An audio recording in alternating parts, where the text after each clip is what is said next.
በስመ አብ ወወልድ ወመንፈስ ቅዱስ አሐዱ አምላክ አሜን። በክርስቶስ ወንድሞቼ እህቶቼ ሆናችሁ እንደምን ከረማችሁ እንደምን ሰነበታችሁ? በቸርነቱ የጠበቀን የእድሜ ደሃላ አደረገን የቅዱሳን አባቶቻችን የነቢያት አምላክ የሐዋርያት አምላክ የጻድቃን የሰማዕታት አምላክ የኛ ፈጣሪ የኛ ጌታ ልዑል እግዚአብሔር ስሙ ከአጽናፍ እስከ አጽናፍ የከበረ የተመሰገነ ይሁን። እንደምን ከረማችሁ እንደምን ሰነበታችሁ? እግዚአብሔር አምላክ ስለዚህ ቀን ስሙ የተመሰገነ ይሁን። ወንድሞቼ እኔና እናንተ ዛሬም እድለኞች ነን። ዛሬም ቢያንስ እግዚአብሔርን ስሙን እንድንጠራ እግዚአብሔር ይህንን እድል ስላመቻቸ ይህንን እድል ስለሰጠን የአባቶቻችን አምላክ እግዚአብሔር ስሙ የተመሰገነ ይሁን። ዛሬም እንደወትሮ አባቶቻችን አምላክ እግዚአብሔርን በመካከላችን እንጠራለን። እግዚአብሔር በመካከላችን ሆኖ በዚህ ምሽት ምድራዊ ያልሆነ ሰማያዊ ሐሳቡን የሰው ያልሆነ የቅዱስ መንፈሱን ሐሳብ እንዲያስተምረን እንዲገልጥልን የሱ ቅዱስ ፈቃድ ይሁንልን። እግዚአብሔር ቢረዳን ዛሬ የምንማርበት የትምህርታችን ርዕስ ባለፈው ጀምረን የነበረው መንፈሳዊ ዕውርነትና አደጋው ወይም መንፈሳዊ ዕውርነትና ጣጣው በሚል ይሆናል። ይህን ትምህርት ላለፉት ጥቂት ሳምንታት አብረን ስንማር ቆይተናል። ትምህርቱ ያመለጣችሁ ቤተ እስጢፋኖስ በሚለው የዩቲዩብ ቻናላችን እዚህም ላይ ሊንኩ አለ፣ ብትመለከቱት ይጠቅማችኋል። በነገራችን ላይ ዩቲዩብ ቻናሉንም ሰብስክራይብ ብታደርጉት ቢያንስ ላይቭ ላይ ወጥተን ይህን እግዚአብሔር ቃል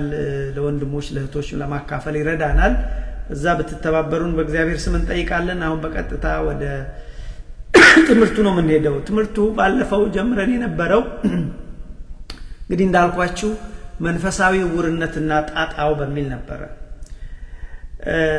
ወገኖቼ መንፈሳዊ ዕውርነት አደጋ አለው፣ መንፈሳዊ ዕውርነት ጣጣ አለው። አያችሁ። ስለዚህ ዛሬ በዚህ ትምህርት ላይ በተለይ የመጨረሻውን ክፍል የሆነውን ክፍል ነው የምናየው። በተለይ ትኩረት አድርገን የምናየው ሰው መንፈሳዊ ዕውር እንዴት ይሆናል? አንድ እሱ፣ ሁለቱም ደግሞ እሺ መንፈሳዊ ዕውር ሆነ መድኃኒቱ መፍትሄው ምንድነው የሚለው ላይ ትኩረት እናደርጋለን። ምክንያቱም መንፈሳዊ ዕውርነት እጅግ አደጋ ነው ወንድሞቼ። እና እግዚአብሔር ቢረዳን ዛሬ እሱን አስረን ወደ ነገ ደግሞ ክፍል 2 የሆነውን በተለይ ስለ መንፈሳዊ እንቅልፍ ወይም መንፈሳዊ ድንዛዜ በሚል ደግሞ እናያለን። እነዚህ በጣም የተያያዙ ናቸው። መንፈሳዊ ዕውርነት በሰዓቱ ወንድሞቼ ካልታከመ መንፈሳዊ እንቅልፍን ያመጣል ወይም መንፈሳዊ ድንዛዜን ያመጣል። መንፈሳዊ ድንዛዜ ደግሞ አሳልፎ ለመንፈሳዊ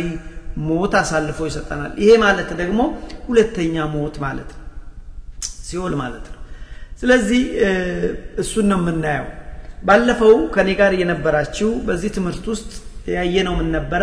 በተለይ አባታችን ቅዱስ ዮሐንስ ልጆቼ ሆይ በመድር ስትኖሩ በብርሃን ተመላለሱ ብሎ ያለውን ተመለከትን።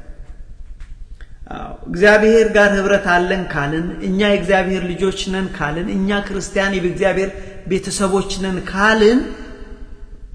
በብርሃን ተመላለሱ እንደ እግዚአብሔር ሐሳብ ሄዱ ይላል። እሱን ባለፈው አይተናል እንደነው የሚለው ቃሉን እንደው በወፍ በረር ለማየት ያህል ከእግዚአብሔር ጋር ህብረት ካለን ነው የሚለው እሱ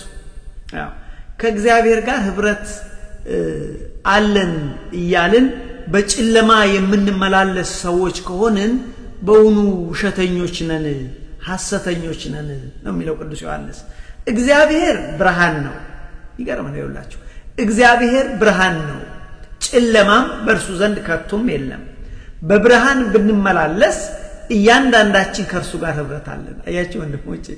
በብርሃን ብንመላለስ እንደ እግዚአብሔር ፈቃድ ብንሄድ ከሱ ጋር እውነትም ህብረት አለን ነገር ግን ክርስቲያኖች ነን ይያልን የእግዚአብሔር ልጆች ነን ይያልን የእግዚአብሔር ቤተሰቦች ነን ይያልን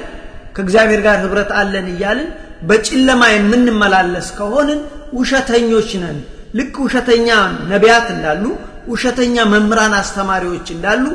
እንደገና ደግሞ ውሸተኛ አምላክ ወይም ሐሳይ መሲህ እንዳለ ውሸተኛ ክርስቲያኖች ነን ብሎ ያለውን ነው ይሄን ባለፈው የተመለከትነው ስለዚህ ምንድነው የሚለው ቅዱስ ዮሐንስ እግዚአብሔር ብርሃን ነው ጨለማ በእርሱ ዘንድ የለም ከቶ የለም በብርሃን ብንመላለስ እያንዳንዳችን ከርሱ ጋር ህብረት አለን እንዲህ ሲሆን ደግሞ የልጁ የኢየሱስ ክርስቶስ ደም ከኃጢአት ሁሉ ያነጻናል ይላል ወንድሞቻችን ያዙልኝ እንደ እግዚአብሔር ሐሳብ ብንሄድ እንደ ክርስቶስ ሐሳብ ብንሄድ ደግሞ ሰውነንና ብንወድቅ እንኳን የክርስቶስ ደም ከኃጢአት ያነጻናል ከየትኛው ኃጢአት አንድም በዘር ከመጣብን ከአዳም የመጣብን የውርስ ኃጢአት አንድ ሁለትም ራሳችን ጎትተን ካመጣነው ኃጢአት ወንድሞቼ የኢየሱስ ክርስቶስ ደም ከኃጢአት ያነጻናል ይላል ስለዚህ ይልና ከርሱ ጋር ህብረት አለን ብንል ነገር ግን በጭለማ ብንመላለስ እንዋሻለን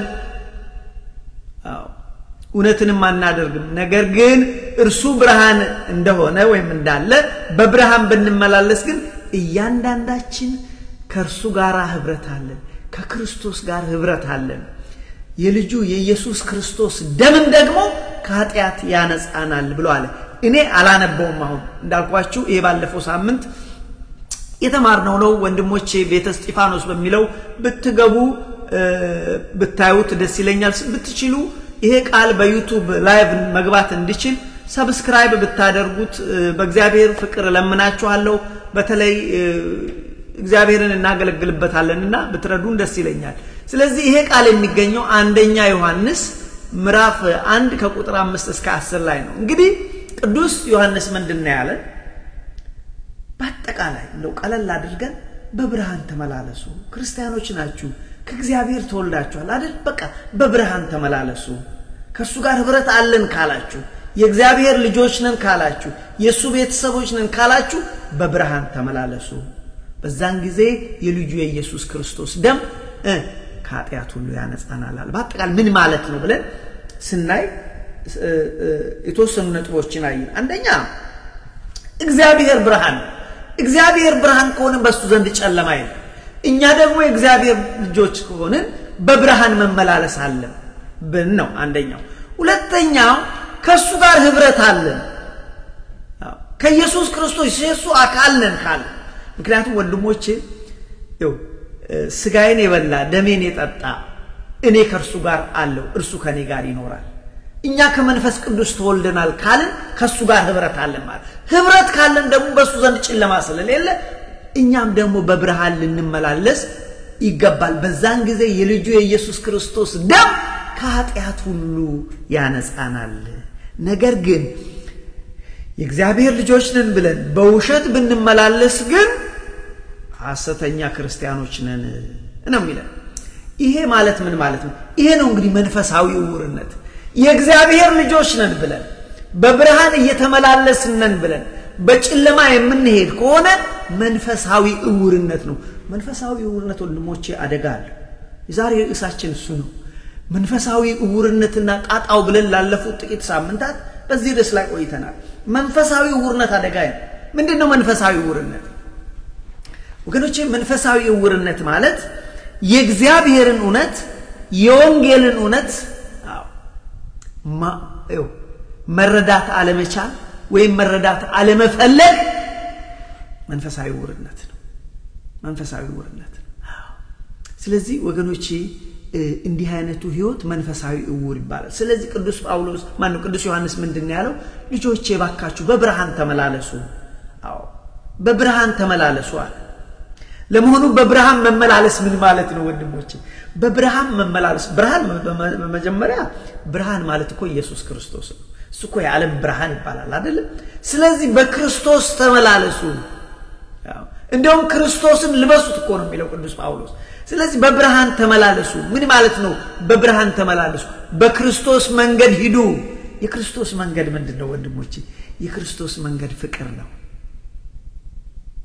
አያችሁ የክርስቶስ መንገድ ፍቅር ነው የምን ፍቅር እግዚአብሔርን የመውደድ ፍቅር ወንድምን እንደራስ የመውደድ ፍቅር ስለዚህ በብርሃን ተመላለሱ ሲባል እንደ ክርስቶስ በፍቅር መመላለስ ነው ቀላል ነው አይደል ሳይት እዛን ይዚ we live ጊንጥ በሆነ ዓለም ውስጥ እኮ ነው የምንኖረው ወንድሜ ስለዚህ የክርስቶስ መንገድ ምንድነው ብለን ብንል የክርስቶስ መንገድ ፍቅር ነው ወንድምን መውደድ ነው በብርሃን መመላለስ ምን ማለት መሰላችሁ መንፈሳዊ ህይወታችንን ከእግዚአብሔር እውነታ ጋር ማስማማት ማለት ነው እግዚአብሔር በእግዚአብሔር ህግ በእግዚአብሔር ሥርዓት መሄድ ማለት ነው በተቻለው መጠን መንፈሳዊ ነው በብርሃን መመላለስ ማለት በእውነትና እውነተኛና ታማኝ መሆን ማለት ነው ቅድም አንድ እግዚአብሔር ቃል ሳነብ ነበር ኤርሚያስ ምዕራፍ 1 እስከ ምዕራፍ 5 ላይ የሚገርማችሁ እግዚአብሔር ይሁዳንና ኢየሩሳሌምን አንዱ የሚነቅፍባችሁ ኢየሩሳሌም ይሁዳ ሆይ አንቺ የልጅነት ሚስቴ ነሽ አይነት ነው የሚላቸው ከመቼው ከሌላ ጋር ወደቅሽ ፌስፉ ታማኝነትሽን እንዴት አጎደልሽ በየኮረብታው ላይ ሄደሽ አጠንሺ እንዴት አድርጌ ይቀበልሻለሁ ነው የሚላት ኤርሚያስ ምዕራፍ 1 እስከ 5 አንብቡት ወንድሞች ስለዚህ ታማኝነት አጎደሉ ስለዚህ በብርሃን መመላለስ ማለት ለእግዚአብሔር ታማኝ መሆን ማለት ሲመችም ሳይመችም በሚቻለው መጠን ምን ማለት ነው ለእግዚአብሔር ታማኝ መሆን አንድ ለራስ ታማኝ መሆን ሰው ለራሱ ታማኝ ሲሆን ለእግዚአብሔር ታማኝ ይሆናል አያችሁ ስለዚህ በእውነትና በታማኝነት ከእግዚአብሔር ጋር ስንኖር በብርሃን መመላለስ ይባላል በብርሃን መመላለስ ማለት ወንድሞቼ በደላችንን ኃጢያታችንን እለት መናዘዝ እለት መታጠብ እለት ራስን መፈተሽ በብርሃን መመላለስ ቁጭ ብለን ጥቂት ደቂቃ 3-4 ደቂቃ ወስደን ዛሬ ቀኔ እንዴት ነበር ከእግዚአብሔር ጋር እንዴት ነው ያልኩት ከቤተሰቦቼ ጋር እንዴት ነው ያልኩት ከክርስቲያን ወንድሞቼ ጋር እንዴት ነው ያልኩት ከመስሪያ ቤት ሰዎች ጋር እንዴት ነው ያልኩት ዛሬ ቀኔ እንዴት ነበር በነገራችን ላይ ቀናችን እግዚአብሔር እንደሚወደው ውለን ከሆነ ቀናችን መልካም ነው ባይሆንስ ምንም አይደለም ባይሆን በዛን ሰዓት ንስሐ መግባት እግዚአብሔር አንተን አሳዘንኩ ዛሬ እግዚአብሔር ውሸት ዋሸው ሰረኩ አጥፍቻለሁ እባክህ እግዚአብሔር ይቅር በለኝ ታማኝ አልሆንኩም ቤተሰቦችን አሳዝኛለሁ ልጆችን አሳዝኛለሁ ባለቤቴን አሳዝኛለሁ የመስሪያ ቤት ሰዎችን አሳዝኛለሁ አጥፍቻለሁ እግዚአብሔር ብለን ወገኖቼ ንስሐችንን ስንናዘዝ እለት በእግዚአብሔር ፊት ስናኖረው ይሄ ነው በብርሃን መመላለስ ማንንም ሰው ኃጢያት የማይሰራ ሰው የለም ወንድሞቼ ስለዚህ ኃጢያትን እለት መናዘዝ በብርሃን መመላለስ ነው ይሄ ብቻ አይደለም በብርሃን መመላለስ ማለት ወንድሞቼ በመንፈሳዊ ህይወት ማደግ ማለት ነው ከካቻምና አምና የተሻለ መሆን አለበት ከአምና ዘንድሮ የተሻለ ማደግ አለብን ለምንድን ነው የሚያስፈልገው በመንፈሳዊ ህይወት ማደግ ሰው ካላደገ መሞት አለ ልጅ ወልዳችሁ ልጃችሁ የማያድግ ከሆነ ወንድሞቼ መሞቱ አይቀርም እንሰሳ ራሱ በግ ቢኖራችሁ ወይ ፍየል ቢኖራችሁ ተወልዶ ማያድግ ከሆነ መጨረሻው ምንድነው ይሞታል መንፈሳዊ ህይወትም እንደዛው ስለዚህ በመንፈስ መመላለስ ማለት ወገኖቼ ወይም ደግሞ በብርሃን መመላለስ ማለት መንፈሳዊ እድገት ማሳየት መንፈሳዊ ፍሬ ማፍራት ካምና ዘንድሮ የተሻለ ማፍራት ስተሰርተናል አምናች ኦኬ ኢቭን ስተሰርተናል ባለፈው ወጥ በቃ አሁን ዛሬ እግዚአብሔር በንስሐ ከተመለስን ስላለፈው ይቅር ነው የሚለን ወንድሞቼ ከልቤ ነው የምላችሁ እግዚአብሔር ይቅር ይለናል ስላለፈው አያስብም እግዚአብሔር ስለዚህ መንፈሳዊ ፍሬ ስናፈራ እግዚአብሔር ደስ ይለዋል ይሄ በብርሃን መመላለስ ይባላል በአጠቃላይ ደግሞ ወንድሞቼ በዚህ ምድር ላይ ስንኖር ለክርስቶስ ብርሃን ስንሆን ክርስቶስ እኮ እናንተ ያለም ብርሃን ናችሁ እናንተ ያለም ጨው ናችሁ አለ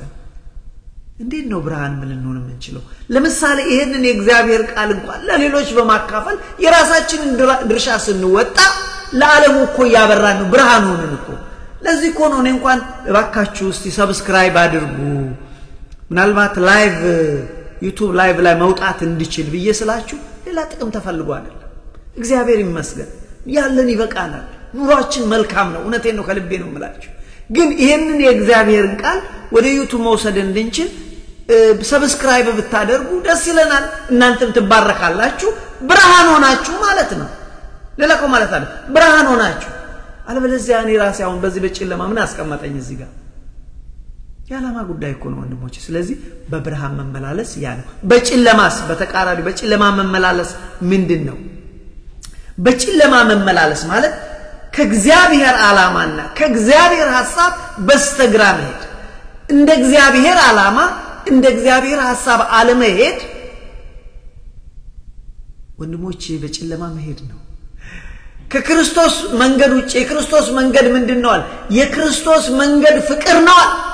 የክርስቶስ መንገድ ወንድምን እንደራስ መውደድ ነው በጨለማ መሄድ ግን ወንድምን መጥላት ነው ስለዚህ በጥላቻ በቂም ህይወት ውስጥ ወንድማችንን ዛሬም እንደዚህ እንደጨበጥንበት ካለን ወንድሞቼ በጨለማ መመላለስ ነው ስለዚህ ከእግዚአብሔር ጋር ህብረት ሊኖረን አይችልም ለዚህ እኮ ነው ቅድም ከእግዚአብሔር ጋር ህብረት ቢኖረን የእግዚአብሔር ልጆች ነን ብንል የእግዚአብሔር ቤተሰቦች ነን ብንል በብርሃን እንመላለስ እንደዛ ሲሆን የልጁ የኢየሱስ ክርስቶስ ደም ከኃጢአት ሁሉ ያነጻችኋል በብርሃን ባንመላለስስ በብርሃን ባንመላለስ ወገኖቼ የክርስቶስን ደም ላይ መቀለድ ነው የክርስቶስን ደም ማክፋፋት ነው ደሙን ማክፋፋት መቀለድ በክርስቶስ ዋጋ ከተከፈለ በኋላ ግን አደጋለው ለዚህ እኮ ነው ይሄ ትምርታችን መንፈሳዊ እውርነት ነው ዛሬ ትምርታችን መንፈሳዊ እውርነት በስቷል በቤተ ክርስቲያን ውስጥ መንፈሳዊ እውርነት በስቷል በመድራችን ላይ መንፈሳዊ እውርነት በስቷል ወንድሞቼ ምን ማለት ነው መንፈሳዊ እውርነት እግዚአብሔርን እናቃለን እናመልካለን እንላለን ግን እኛ የምናመልከው ጣዖት ነው ምንድነው መንፈሳዊ እውርነት እግዚአብሔርን እናገለግላለን እንላለን እኛ ግን የምናገለግለው ዲያብሎስን ነው እንደ ፈሪሳውያን እኮ እናንተ እውራን ናችሁ እኛ እኮ እንዴ ባሮች ናቸው አረኛ ባሮች አይደለንም ማለት አይደለም እኛ እኮ የአብርሃም ልጆችማ ቢትሆኑ ኖሮ የፍቅር ህይወት ይኖራችሁ ነበር የእግዚአብሔር ልጆች ብትሆኑ ኖሮ እኔን በወደዳችሁ ነበር በብርሃን ተመላለሱ ነበር ስለዚህ ወገኖቼ በብርሃን በጨለማ ህይወት ምንድነው ብለን ብንል ከእግዚአብሔር ዓላማና ከእግዚአብሔር ሐሳብ ውጪ መኖር እንደ እግዚአብሔር ቃል አለመኖር እለት በኃጢአት በበደል ህይወት ውስጥ መኖር ንስሐን መጥላት ምንም ከባድ እኮ አይደለም ንስሐ ለምን ሰው እንደሚያከብደው አላውቅም በጣም የሚያሳዝነኝ እኔ በጣም አሁን እየፈራሁ ያለሁት ወገኖቼ ብዙም ጊዜ እግዚአብሔርን ቃል እንደው በትህትና ወጀ የምናገረው ሰው እግዚአብሔር ቃል አይወድም ሰው አይሰማም ምን ሆኖ ነው በየስል ምክንያት መስጠት ምን ጥቅም አለው ከሌ ነው ቄስ ከሌ ነው ብንል ጥቅም የለውም ይሄ በጣም የሚያስፈራ ዘመን ነው መንፈሳዊ እውርነት ከምን ጊዜውም በላይ በቤተ መቅደሱ በቤተ ክርስቲያን በመድራችን ላይ ገንግኖ ይገኛል ወንድሞች ይሄ በጨለማ መመላለስ ነው ስለዚህ እለት ኃጢአትን አለመናዘዝ እለት ሰልፍ ቼክ አለማድረግ በጨለማ መጓዝ ነው በጨለማ መጓዝ ማለት ምን ማለት መስላችሁ የአምልኮት መልክ አለን እግዚአብሔር ኃይሉን ክደነዋል ክርስቲያኖች ነን እንባላለን እኛ ግን አህዛብ እንኳን የማያደርጉትን ነገር ነው የምናደርገው የውሸት አምልኮአችን እንኳን የውሸት ሲሆን ይሄ ምንድነው ማለት ነው የፈሪሳውያን አምልኮ በነገራችን ላይ የውሸት ነው ለሰዎች እኮ እግዚአብሔር ካህናት ነን ይላሉ ግን አይደለም ማለት እናንተ እግዚአብሔርን አይደለም ታመልኩት አላቸው ስለዚህ ይሄ ነው በሐሰት መኖር በኃጢአት መኖር በጨለማ መመላለስ ነው በአጠቃላይ ከእግዚአብሔር ፈቃድ ውጪ መኖር እንደ እግዚአብሔር ፈቃድ ሳይሆን ከእግዚአብሔር ፈቃድ ውጪ መኖር በጨለማ መኖር ነው በጨለማ መኖር መንፈሳዊ ውርነት ይባላል ወንድሞች ያሳዝናል መንፈሳዊ ውርነት ስለዚህ ምን እናድርግ ከእግዚአብሔር ጋር ህብረት አለን ካልን እኛ እግዚአብሔር ቤተሰቦች እግዚአብሔር ልጆች ነን ካልን ወንድሞቼ በብርሃን እንመላለስ የዛን ጊዜ የልጁ ኢየሱስ ክርስቶስ ደም ከኃጢአት ሁሉ ያነጻናል እንግዲህ እንዳትረሱ የተነሳንበት የትምህርታችን ምንድነው ብለናል ትምህርታችን መንፈሳዊ እውርነት ከባድ ድረስ ነው ይገባኛል ሰዎች ሊሰሙት አይፈልጉ I understand እኔም ደግሞ ልሻገረው አልችልም እግዚአብሔር በልቦና ያሳድሯል እንዴት ይሻገረዋል መንፈሳዊ እውርነት ምንድነው ብላችሁ ብትሉ የእግዚአብሔርን እውነት የወንጌልን እውነት መስማት ወይ መረዳት አለመቻል ወይ መረዳት አለመፈለግ መንፈሳዊ እውርነት ነው መንፈሳዊ እውርነት ወገኖቼ ከሚገባው በላይ በስቷል የወንጌልን እውነት ከመቀበል ይልቅ ተረተረትን እንወዳለን ለዚህ ነው ቅዱስ ጳውሎስ ልጁ ጢሞቴዎስን በመጨረሻ ጊዜ ሰዎች የእግዚአብሔርን ቃል የማይታገሱበት ጊዜ ይመጣል እነሱ ይልቅ ደስ የሚላቸው ተረተረት የሌለ ነገር እኮ ነው የሌለ ነገር ደስ የሚላቸው የውሸት ትምህርትማ ቢሆን ኖሮ ወገኖቼ የውነት ትምህርት ሰው አይወድም የውሸት ትምህርት ይወዳል ሰው በጣም ይሄንን ለምን ጠላት ሰራ እንዴት መልካም ዘርተን ነበር እንዴት እንክርዳዱ መጣው በቀላላቸው ሐዋርያት ጠላት አደረገ ይሄን ወንድሞች ጠላት አደረገ ስለዚህ መንፈሳዊ ውርነት ምንድነው ብለን ብንል ከእግዚአብሔር እውነት ወይም ደግሞ የወንጌልን እውነት አንድ ሰው ያወቀ ይመስለዋል ግን አያውቅ እግዚአብሔርን ያመለከ ይመስለዋል እሱ ጣዖትን የሚያመልክ እግዚአብሔርን ያገለገለ ይመስለዋል እሱ ግን ሰይጣንን የሚያገለግለው ስለዚህ እንዲህ አይነት ነገር መንፈሳዊ እውርነት ይባላል አሁን እዚህ ጋር እኔ ትኩረት ዛሬ ልሰጥ የምፈልገው በቀረን ደቂቃዎች ሰው እንዴት ነው መንፈሳዊ እውር የሚሆነው ምንድነው መንፈሳዊ እውር እንዲሆን የሚያደርገው ሰው ብላችሁ ብትሉ ወንድሞቼ መንፈሳዊ ዕውቀት ማጣት ነው ሰው መንፈሳዊ ዕውቀት ሲያጣ መንፈሳዊ እውርና በድንግዝግዝ ይሄዳል ነገ ጧት የምንማረው ትምህርት ስለ መንፈሳዊ እንቅልፍ ዛሬ መንፈሳዊ እውርነት ነው ስለዚህ መንፈሳዊ እውርነት እንዴት ይመጣል ዕውቀት በማጣት እግዚአብሔር እንኳን ሕዝቤ ዕውቀት በማጣት ጠፋ ካህኖች እንኳን እውነትን ጠሉ አለ ሕዝቤ ዕውቀትን በማጣት የተነሳ ጠፋ ካህኑ ዕውቀትን ጠላ ብሎ እግዚአብሔር በሆሴ ምዕራፍ 4 ከቁጥር 4 እስከ 10 ላይ ተናገረ ስለዚህ በአጠቃላይ መንፈሳዊ እውር እንዴት ይሆናል ዕውቀት ከማጣት መንፈሳዊ ዕውቀት ከማጣት ይመጣል መንፈሳዊ እውርነት በጊዜ ካልታከመ ወገኖቼ መንፈሳዊ እንቅልፍ ይለቅብናል መንፈሳዊ ድንዛዜን ያመጣል መንፈሳዊ ድንዛዜ ደግሞ አሳልፎ ለመንፈሳዊ ሞት ይሰጠናል መንፈሳዊ ሞት ደግሞ ሁለተኛ ሞት ይሄ እውነት ስለሆነ ነው ወንድሞቼ እምነግራችሁ ስለዚህ መንፈሳዊ እውራን እንዳንሆን መጠንቀቅ አለብን መንፈሳዊ እውርነት በሽታ ለነፍስ ሞት አሳልፎ የሚሰጥ በሽታ በመሰረቱ መንፈሳዊ እውርነት እንዴት ይመጣል ቅድም ብያቸዋለሁ ሰዎች መንፈሳዊ እውር ማለት ሰውየው እግዚአብሔርን የሚያመልክ ይመስለዋል እሱ ግን የሚያመልከው ጣዖትን መንፈሳዊ እውርነት ነው ሰውየው እግዚአብሔርን የሚያገለግል ይመስለዋል እሱ የሚያገለግለው ዲያብሎስን ይሄ መንፈሳዊ እውርነት እንዴት ይመጣል አንደኛ በግዴለሽነት ይመጣል በስንፍና ይመጣል ከእግዚአብሔር ይልቅ ሰው ላይ መደገፍ ሰው ያመጣል የእግዚአብሔር ቃል የሚለውን ነገር ትቶ ሰዎች የሚሉትን ተረት ይሰማል እንዴት ይመጣል በልብ ድንዳኔ ይመጣል ኢየሱስ ክርስቶስ በማቴዎስ ምዕራፍ 13 ላይ ተናገረ ለምንድን ነው በምሳሌ የምትናገረው ሐዋርያት አሉት የዘሪው ምሳሌ ሲናገር ይሄ ህዝብ እኮ መስማትን ይሰማል አያስተውልም ማየትን ያያል አይመለከትም ልቡ ደንድኗል መንፈሳዊ እውር ሆኗል አለ ለዚህ ነው እናንተ ግን ብፁዓን ናችሁ በቃሌ እንደ ሐሳቤ ስለምትሄዱ ሰማያዊ ሚስጥርን ማወቅ ለእናንተ ተሰጥቷችኋል አላቸው ስለዚህ ወገኖቼ የልብ ድንዳኔ መንፈሳዊ እውርነት ነው መንፈሳዊ እውርነት እንዴት ይመጣል ብለን ብንል በድንዳኔ በኬርለስነስ ቤተክርስቲያን እንሄዳለን በቃ አንዳንዴ ገርመኛል ብቻ በኬርለስ ኖ ማይ ፍሬንድ እዛ ቤተክርስቲያን ስትሄድ ወንድሜ ለሥራ ስትል ኬርለስ እኮ ብትሆን ሥራ ቦታ ያባርሩሃል እኮ ሥራ ቦታችን ኬርለስ ብንሆን ያባርሩናል እንደዛ ከሆነ ደግሞ ይሄ እንዴት አይበልጥም ታዲያ ትኩረት ልናደርግ ይገባል መንፈሳዊ ውርነት እንዴት ይመጣል የእግዚአብሔርን ዓላማ ካልመረዳት የእግዚአብሔርን ሐሳብ ካልመረዳት የተነሳ መንፈሳዊ ውርነት ይመጣል በሱ ብቻ አይደለም ወገኖቼ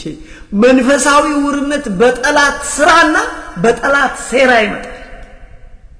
ጠላት ደግሞ እኮ አይተኛም ጠላት እኮ አይተኛም አሁን እኔ እንኳን እቺን አሁን ትልቅ ነገር አድርጎ እቺን አሁን ሪኮርድ ለማድረግ ቅድም ይሄ ቴክኖሎጂውን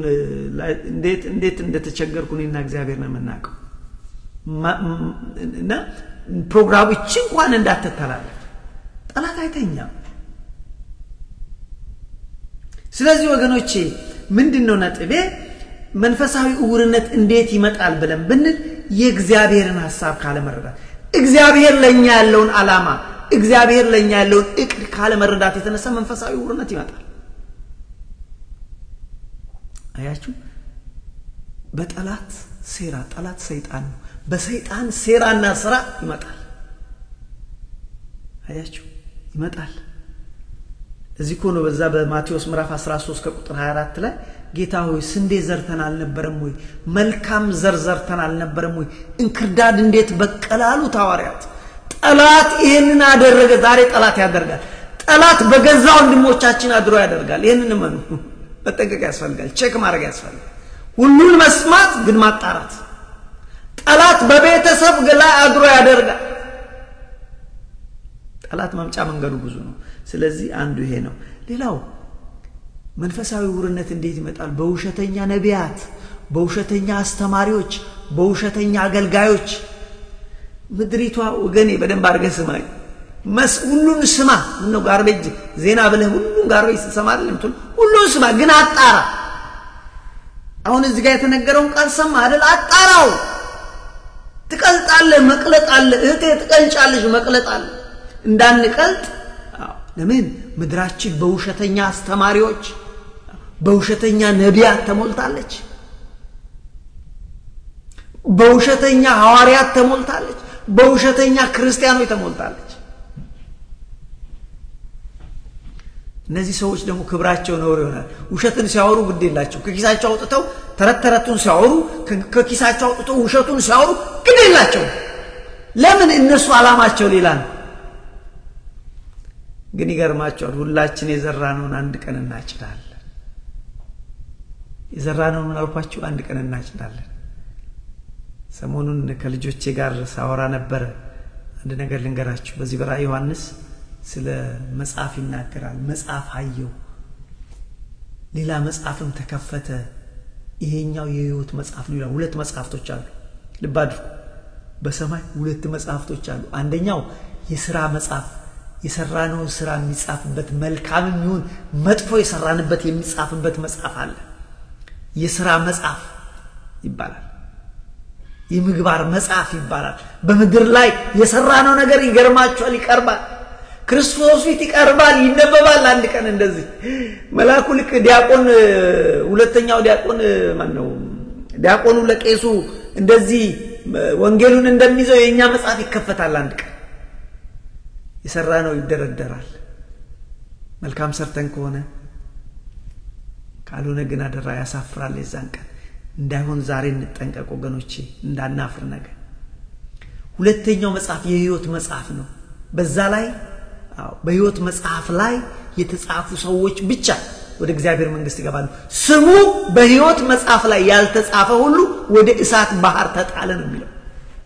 ይሄ አሁን ላስፈራራችሁ አይደለም ግን እንዴት አድርጌ ልዝለለው እውነት እኮ ነው ወንድሞች አያችሁ ስለዚህ ውሸተኛ አስተማሪዎች አሉ ውሸተኛ ነቢያት አሉ ከኪሳቸው አፍልቀው የሚያወሩ ማጣራት የኛ ኃላፊነት ነው ምን ነው ቤት ስትገዛ ወንድሜ እህቴ ቤት ስትገዢ ትምህርት ቤት ስትሄጂ ዩኒቨርሲቲ ስታማረጭ ስትማሪ ማን እንዴት አድርገሽ አወቅሽው እሱን ካወቅሽ ለምድር የሚጠቅም ነገር አብጠርጥረን ካወቅን እንዴት ነው ለዘላለም ነገር ወገኖችም ጊዜ ወስደን ማን መረምረው አረታው ይቆጫል ነገር ሰዓቱ ካለፈ ይቆጫል ስለዚህ ትልቁ ነገር መንፈሳዊ ውርነት እንዴት ይመጣል ብለን ብንል በውሸተኛ አስተማሪዎች ክብራቸው ነውራቸው የሆነ ሐሳባቸው ምድራዊ የሆነ አሉ እነሱ ክብር ነው እነዚህ ሰዎች ውሸተኛ አስተማሪዎች ይታወቃሉ አሮን አፍቱ ቴል ይሄን ለእናንተ መንገር አይገባኝ እኛም ደስ የሚለን ልክ ቅዱስ ጳውሎስ እንዳለው ጆሮን የሚያሳክክ ደስ የሚል ትምህርት አይደል እንፈልገው እኛ ስንሰማ ደስ የሚለን እንዲህ ደስ የሚለን አይደል በመጨረሻው ዘመን ይሄ ነው ብሎናል ስለዚህ ዞሮ መንፈሳዊ ውርነት እንዴት ይመጣል እንዳልኳችሁ በግዴለሽነት ይመጣል በልብ ጨለምተኝነት ወይም በልብ ድንዳኔ ይመጣል የእግዚአብሔርን ሐሳብ ካለ መረዳት ይመጣል በጠላት ስራና በጠላት ሴራ ይመጣል በውሸተኛ አስተማሪዎች ይመጣል በኃጢአት ምክንያት ይመጣል እለት ኃጢአታችንን የማንታጠብ በንስሐ ማንታጠብ ከሆነ በሱ ይመጣል እዚህ ጋር አንድ ነገር ላንሳ መንፈሳዊ ውርነት የሚያስከትለው ጣጣ አደጋ ምንድነው አደጋ አለው ወንድሞቼ ስሙኝ መንፈሳዊ ውርነት አደጋ አለው ቅድም እንዳልኳችሁ መንፈሳዊ ውርነት ለምን አሳልፎ ይሰጠናል አልኳችሁ መንፈሳዊ ውርነት ወደ ለመንፈሳዊ እንቅልፍ አሳልፎ ይሰጠናል መንፈሳዊ እንቅልፍ ወይም ለመንፈሳዊ ድንዛዜ ደግሞ አሻግሮ ለማን ይሰጠናል ለመንፈሳዊ ሞት መንፈሳዊ ሞት ሁለተኛ ሞት ነው ይሄ ደግሞ ሲኦል ማለት ነው እያልኩ ያለሁት መንፈሳዊ ውርነትን መንፈሳዊ ሰዎች ላይ የሚመጣን ችግር ነው ያወራው ያለሁት እኔ መንፈሳዊ ያልሆኑ ሰዎች ላይ አይደለም ያወራው ያለሁት ስለ አህዛብ አይደለም ማወራው ስለ ማምኑ ሰዎች አይደለም የሚያምኑ እግዚአብሔርን እናመልከዋለን የሚሉ ክርስቲያኖች ነን የሚሉ ሰዎች እንደ እግዚአብሔር ሐሳብ መሄድ ሲያቀታቸው ህይወታቸው በጨለማ የተሞላ ሲሆን መንፈሳዊ ዕውራን ይባላሉ ፈሪሳውያንን እናንተ ዕውሮች ናችሁ እኔ ወደምሄድበት አትመጡም አላቸው ክርስቶስ ራሱን ሊገልነው ነው አሉ ህዛሳት ዮሐንስ ወንጌል ምዕራፍ 8 እና 9 አንበቡ ከፈለጋችሁ ዲቴል ስለዚህ ወንድሞቼ እና መንፈሳዊ ዕውርነት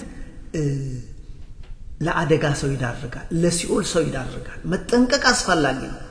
ከእግዚአብሔር ጋር ህብረት አለን ካለ ከእግዚአብሔር ተወልደናል ካለ ልጆቹ ነን ካለን በብርሃን መመላለስ ያስፈልጋል የዛን ጊዜ የልጁ ኢየሱስ ክርስቶስ ደም ከኃጢአት ሁሉ ያነጻናል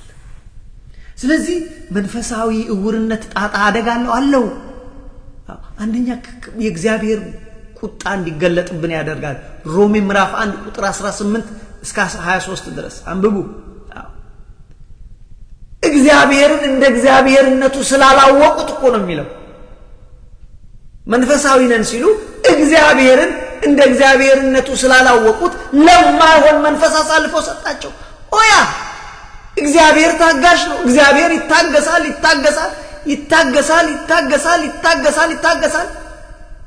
ከዛስ በኋላ መጣልም አለ don't take it for granted my friend ስለዚህ የእግዚአብሔር ቁጣ ያስከትላል መንፈሳዊ ዕውርነት አናክብደው በንስሐ ለመኖር ምን ነው የሚከብደን ምንድነው የሚያስቸግረን መማር ትምህርት ቤት መሄድ አይከለክለን ስራ መስራት አይከለክለን ቤተሰባችን ሀገራችን መርዳት አይከለክለን ለምንድነው ምናካብደው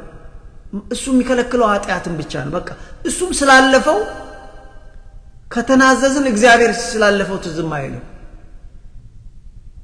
ስለዚህ መንፈሳዊ ዕውርነት ከእግዚአብሔር መለየትን ያስከትላል ይሄ ደግሞ ሁለተኛ ሞት ነው ከእግዚአብሔር መለየት ያቺው ለዚህ ነው ነገ አሁን የምንጀምረው ትምህርት መንፈሳዊ እንቅልፍ ወይ መንፈሳዊ ድንዛዜ ታውቃላችሁ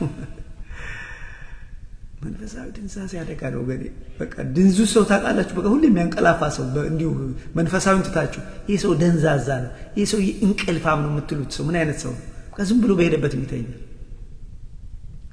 አለርት ያልሆነ ንቁ ያልሆነ ሰው ማለት ነው ስለዚህ መንፈሳዊ ምንድነው አደጋው ብለን ብንል መንፈሳዊ ውርነት ለመንፈሳዊ እንቅልፍ አሳልፎ ይሰጠናል መንፈሳዊ እንቅልፍ ደግሞ ለመንፈሳዊ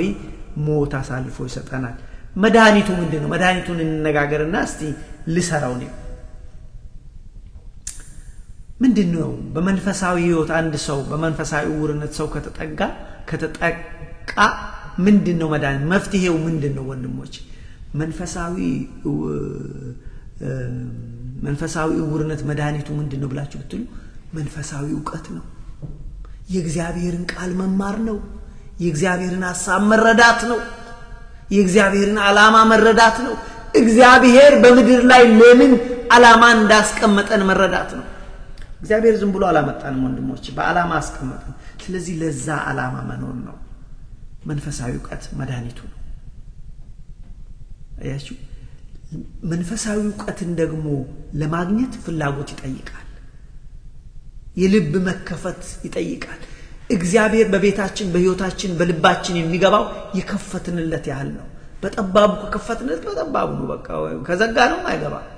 ለዚህ ነው ከበር ቆሜ አንኳኳለሁ ይላል አቤት እግዚአብሔር አይ እግዚአብሔር የሚደግ ነው በሩ መክፈት ሲል ከበር ቆሜ እሱ ከውጭ ሆኖ ነው የሚያኳኳው አይገባም ማለት በዛ በርን ከዘጋው ልብን ከዘጋው አይገባም እግዚአብሔር ግን ለዚህ ነው ከበር አንኳኳለሁ የሰማ ከበር ቆሜ አንኳኳለሁ ቃሌን የሰማ